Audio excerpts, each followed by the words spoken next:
मानगोनां गुबुन गामिनि रायजो राजा नेफा लोगो ओंखारो दिनै जोङो गुबुन रंजालि बैसागु फोरबो फालिथाय आफादनि दाथाय आरो लोगोफोरनो आखायाव लाबाय बे आफादखौ बेखेवगोन जा थिखानाय आफादगिरि माबा बेखेवगिरि दंखायो बिथाङा जाबाय मानगिरि मुस्रि रंजन बसुमतारी लोगो फोरोंगिरि आरो लोगोसे बारग' नेहाथारि गुबुन गुबुन बेफोरखौ आं गावनि स्टेजखौ होनो थाखाय खुलिनाय जाबाय आरो गांसे आर'नाइ फालिजों बरायनानै लानो थाखाय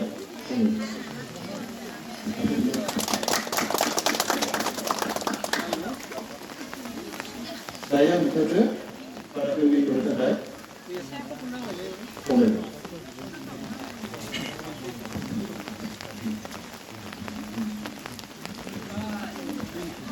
दिनैनि बे दुमुरगुरि जनाथि संघ आफादनि लांगोना मोखाङाव नुजाफैनो हानाय गासैबो जोंनि दुमुरगुरिनि गामिनि रायजो राजा आइ आफा लोगोसे बिदा फंबाय लोगोसे उन्दै उन्दै जाखांफुनाय फरायसुला फरायसुलिजों लोगोसे जोंनि गामिनिनो गिबि गिबियावनो आङो आंनि गोसो गोरबोनिफ्राय रोजा रोजा साबायखर फोरोंगुरु बिथांमोनबो दङ बिथांमोननिसिमबो आंनि गोसो गोरबोनिफ्राय साबायखर बावनाय थाबाय लोगोसे गासैबो रायजो राजा बा रंजालि बैसागु फोरबो फालिनो लानाय आफादनिसिम आंनि थोजासे साबायखर बावनायजों लोगोसे दिनैनि बे रंजालि बैसागु फोरबो दामथाय बादानि जि बेखेवनाय हाबाफारि बे हाबाफारिखौ आं बेखिनियावनो खिथा होनानै बेखेवनानै होनो थाखाय आं आखायाव लानाय जादों।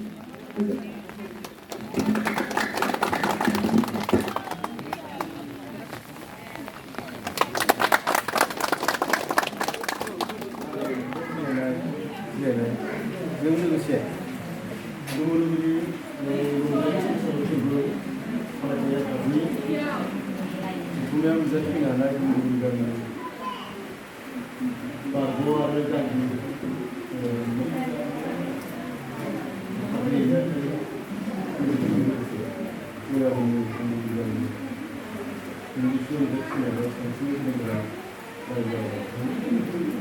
लोगोसेयैनो आंनि बिब' बिनानाव बिदा फंबाय बिबथै बिबाजै फिसा सोमोन्दोनि बिथांमोन दिनै जोङो दुमुरगुरि गामिनि रंजालि बैसागु फोरबो बेखेवनो आखाफारा जाबाय लोगोसेयैनो जों दिनै गोबां आलासि बिथांमोनहा लाबोदों बिथांमोना नोंथांमोननि सिगाङाव मेल गोनां बिबुंथि होगोन आरो जोङो बे हारिमु आयदाजों लोगोसे आथिखालनि जि जोंहा लाइमोन आफाद लाइमोन सेंग्रा सिख्लाफोरनि गेजेराव बारबाय थानाय गुबुंले बारहावा जिथु बारदों बे बारहावाफोरखौ जों बोरै होबथागोन बेफोरनि सोमोन्दै बिथांमोना गुवार गोसो माने सुबुरुन होगोन बेनिखायनो बयबो रायजो खालामनाय खोनासं दायो आफादनि थांखि बायदियै आङो आलासि सिनायथि होनायखौ लादों दा जों हाबाफारि बायदियै दावगालांबाय थानोसै गिबि हाबाफारि बायदियै मोनसे हाबाफारि थांखांबाय एबा नैथि हाबाफारिया दङ जोंहा आलासि सिनायथि होनाय बे आलासि सिनायथि होनायखौ आङो दुमुरगुरि हारिमु आफादनि आफादगिरि हिसाबै सिनायथि होलांनो नागिरदों दा बिथांमोन जाय बिथांमोनखौ आङो मुंख'गोन बिथांमोना अननानै गावबा गावनि सिनायथि होनांगोन होननानै आङो मिथिबाय गिबियावनो दङ अरेन बर' बिथांखौ आङो गावनि सिनायथि होनो थाखाय खावलायनाय जाबाय आरो लोगोसे आर'नाइ फालिजों बरायनानै लानाय जाबाय आखाइखौ नाङो नैथियाव दङ जोंहा मानगोनां बारग'नाया जोंनिनो संघ आफादनि रांनि फिसा बिथाङा जाबाय मंगल दैमारि बिथांखौबो आङो गावनि सिनायथिखौ होनो थाखाय खावलायनाय जाबाय आरो गांसे आर'नाइ फालिजों बरायनानै लानाय जाबाय थामथियाव दङ जोंहा जोंनि जनाथि संघ आफादनि बारग' आफादगिरि बिथाङा जाबाय बिथु बसुमतारी बिथांखौ मान गावनि सिनायथिखौ होनाय जाबाय खावलायनाय जाबाय आरो गांसे आर'नाइजों बरायना लानाय जाबाय।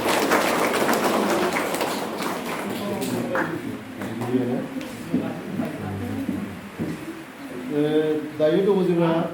जोंनिनो जनाकिशोर बसुमतारी बिथांखौ गावनि सिनायथिखौ खावलायनाय जाबाय आरो लोगोसे गांसे आर'नाइजों बरायना लानाय जाबाय। रनजित गयारी बिथाङा गावनि सिनायथिखौ होनो थाखाय खावलायनाय जाबाय आरो गांसे आर'नाइजों बरायना लानाय जाबाय।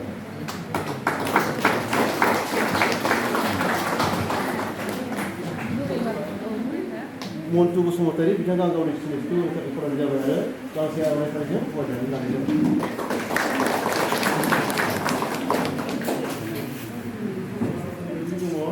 मुस्रि रमेन बसुमतारी बिथाङा जाबाय जनाकिशोर संघनि आफादनि माबा नेहाथारि दिदोम नेहाथारि बिथांखौ आं गावनि सिनायथिखौ खावलायनाय जाबाय आरो गांसे आर'नाइजों बरायनानै लानाय जाबाय। गावबा गावनि खामानि हुदाफोरखौ गारनानैबाबो गावसोरनि बेसेन गोनां समखौ नागारनानैबाबो जोंखौ सोलोंनानै आवगायदों बिथांमोना आलासिया।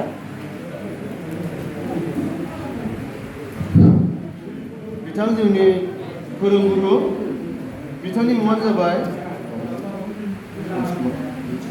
अनसुमा बर' बिथांखौ गावनि सिनायथिखौ होनो थाखाय खावलायनाय जाबाय आरो गांसे आर'नाइजों बरायनानै लानाय जाबाय।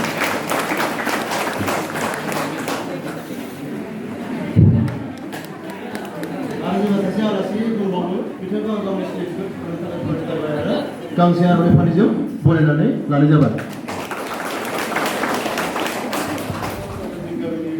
गागि गोदोनि एकदमबारे माने मावथि आरो बिथाङा समाज सिबियारि बिथाङा जाबाय उपेन बसुमतारी बिथाङा गावनि सिनायथिखौ होनो थाखाय खावलायनाय जाबाय आरो गांसे आर'नाइजों बरायनानै लानाय जाबाय।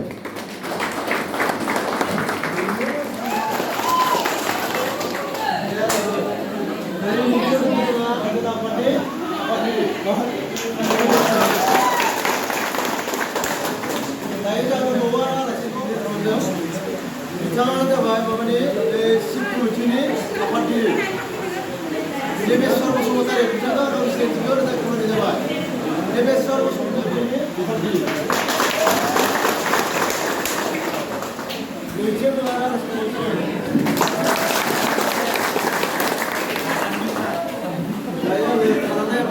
गाहाय आलासि जोंहा दङ। बे गाहाय आलासिया जोंनो गावनि माने जोङो हारिमु आफादा जों मा मावनो लादों आरो आथिखालाव हारिमु आफादजों लोगोसे जोङो मा माने माबा थांखि लानानै हाबाफारि लानानै जोंनि दावगाफुनाय सेंग्रा सिख्लाफोरखौ बोरै हेफाजाब होनो हायो आरो थुलुंगा होनो हायो बिनि सोमोन्दै नोंथांनि सिगाङाव गुवारै बुंगोन। बिथाङा गाहाय आलासि मानगोनां रन्जन बसुमतारीखौ आङो गुवारै बेखेवना होनो थाखाय आफादनि जानानै गुरै खावलायबाय। बे दुमुलुगुरि जनाकिशोर संघ आफादनि मब्लाङाव नुजाथिफैनो हानाय गासैबो जोंनि गामिनि समाज सिबियारि रायजो राजा लोगोसे जोंनि बे दुमुलुगुरि आफादनिनो मानगोनां आफादगिरि नेहाथारि लोगोसे सोद्रोमा आरो लोगोसे दिनैनि बे मेहेरगोनां मेलनि फोरोंनो फैनाय मानगोनां आलासि नोंथांमोन बा फोरोंगुरु नोंथांमोन दिनै थारैनो आङो दिनैनि बे मेहेरगोनां जि दामथाय बादा बे दामथाय बादाखौ सिगाङाव बेखेवबाय आरो बे बेखेवनो मोननानै आङो निजे जोबोद गोजोननाय मोनदों। लोगोसे बे बेखेवनो मोननायनि थाखाय आं नैबे गाजोला आफादनि जि रंजालु बैसागो फोरबो फालिथाय आफाद बे आफादनि फारसे आंनि गोसो गोरबोनिफ्राय रोजा रोजा साबायखर थाबाय। दा आङो नोंथांमोननो फंनैसो बुंनो होनायलाय आङो नोंथांमोननि सिगाङाव आंनि थौले मेलेमजों फंनैसो बुंनो सानबाय। बिथांमोननि सोलोंनो नाजानांगौ आरो बेफोरखौ फारसेनो फारियै सोलोंगोन होननानै आङो मिजिंथिनाय जाबाय। दा आं बारा बिबुंथि लाखिया, बेजों लोगोसे बे जोंहा मोसानाय जे आफाद, बे आफादजों लोगोसे आं जोंनि गामिनि फरायसुला फरायसुलि बा रायजो राजाफोरखौ आं गिबियावनो फंनैसो आरो खावलायबावनो लुबैदों। बेनो जाहैबाय जोङो हारिखौ दैखांनोब्ला गिबियावनो जोंनो नांगोन सोलोंथाइ। सोलोंथाइया गिबि जाग्रोनांगोन। सोलोंथाइ थायोब्ला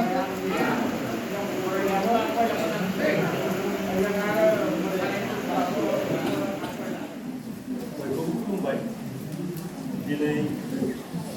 बैसागु फालिथाय आफादनि बानजायनायाव जोंनि लाइब्रेरियाव आरो बे माननानै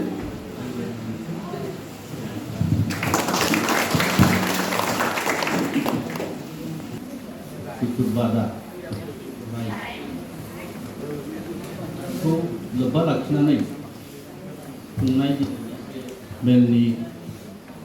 फैनानै लाबोजानाय मानगोनां बेखेवगिरि नोंथां, रंजालि बैसागो मोसानायनि जिथु आयदा, बे आयदाफोरखौ फोरोंनो लाबोजानाय आलासि नोंथांमोन, लोगोसे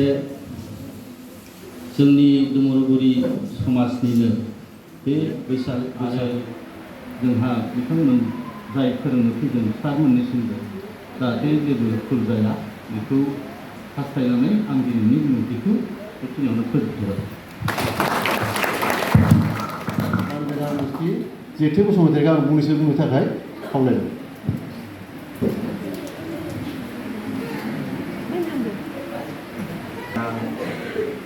रायजो राजा नोंथांमोन आरो गामिया बारि आरो रायजोनि जोंनि बे आइजोफोरखौ खावलायनानै बे दुमब्रुगुरि गामिनि जा रंजालि बैसागु खुंथाय आफाद, बे खुंथाय आफादनि मानगोनां आफादगिरिजों लोगोसे नेहाथारि आरो बे रंजालि बैसागु खुंथाय आफादनि बानजायनायावनो जा मोनसे हारिमुनि दान्थाय बेखेवनाय, बे हाबाफारिखौ मावफुंनाय एबा बेखेवनानै होनाय बेखेवगिरि सार बिथां, लोगोसेनो बे दुमब्रुगुरि गामि आफादनि आफादगिरिजों लोगोसे नेहाथारि आरो माइनाव आफाद, लाइमोन आफाद, बिदिनो गुबुन गुबुन आफादफोरनि आफादगिरिजों लोगोसे नेहाथारि आरो बे गामिनिनो सिगाङाव मावबोनाय मानगोनां बारग' बिबान गोजोन्थों। मानगोनां दिनैनि बे दान्थाय बादा बेखेवनाय जा हाबाफारि, बे हाबाफारिखौ सामलायलांनाय सामलायगिरि नोंथां आरो बायदिसिना बिबानाव थानाय बारग' दैदेनगिरि नोंथांमोन आरो गुबुन गुबुन आयदाफोराव थानाय बिबानगिरि नोंथांमोन आरो रायजो राजा नोंथांमोन, बेयावनो फोजोबनाय जाबाय। खुलुमबाय, गोजोन्थों। दुमब्रुगुरि गामिनि रंजालि बैसागो फालिथाय आफादनि नैबे जथुम्मायाव नुजाथिफैनो हानाय मानगोनां जोंनि दुमब्रुगुरिनि रायजो राजा नोंथांमोन आरो लिंहरजानाय आलासि नोंथांमोननिसिमबो आरो लोगोसे जोंनि आइजो मोसाग्रा आइजो लोगोफोर आरो लोगोसे सिख्ला सेंग्रा बिसोरबो आरो रोंनायाव हौवाफोर हिन्जावफोरा आजिखालि जेबो गैला। माने दाखालि क'क्राझारनि जों मास्टार हमैनायाथ' बिमा फिसा मोसायोबो, खामबो दामो, सिफुंबो दामो, जांसिबो सब आखा फाखा। बेखायनो सोरबा हिन्जावफोरा हाया, सोरबा सिख्लाफोरा हाया, बे खोथा गैया। माया खेलायाव गुबुन जाना दं नङा होमबा जेब्लिनानो हक वाथ्र'आनो हक डिसकास थ्र'आनो हक खारनायानो हक सब हिन्जावफ्राव दंजोबो बुलायलायनायानो हक बेखायनो रावबो माने हिन्जावफ्राबो जाना गैया ओंखायनो सोर गोसो दं नोंथांमोन फैबानो जाबाय आं बेखिनिखौ बुंथ'बाय जोंनि बोसोनगिरिफ्रा बुंबावगोन आंनि हिसाबैबा माबानाया जानांगौ जों मोनसे सार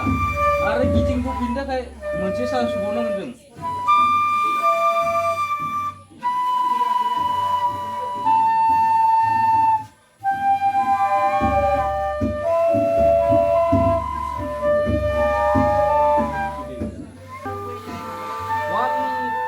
One, two, three, go!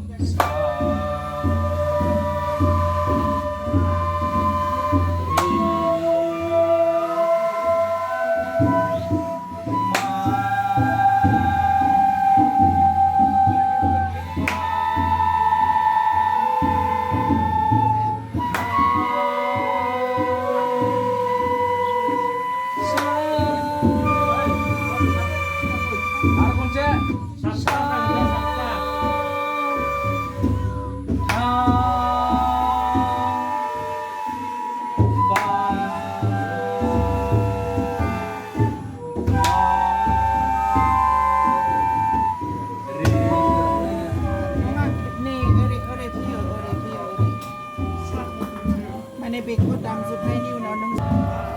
नोंथ' डाइरेक्ट बेखौ नायनानै दामनो रोङा ना दा बबेखिनियाव मा ओंखारो नोंहाथ' गोसोआव थायाखै बेखाय बेखौसो नायनानै दामनांगौ आरो मुखस्थ' खालामनांगौ माने सारे मा पा धा सा बेखौ बुंलाय बुंलांबाय थालाय बेखौ सारे मा पा धा सा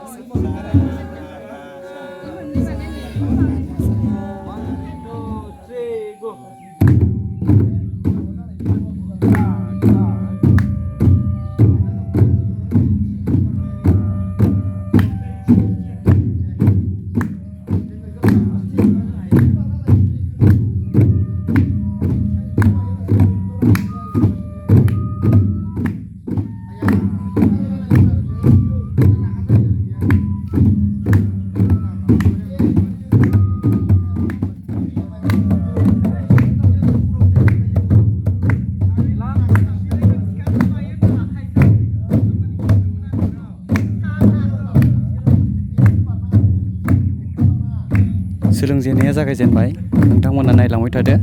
आरो दिनैनि भिडिअखौ एसेयावनो दोनथ'नाय जाबाय।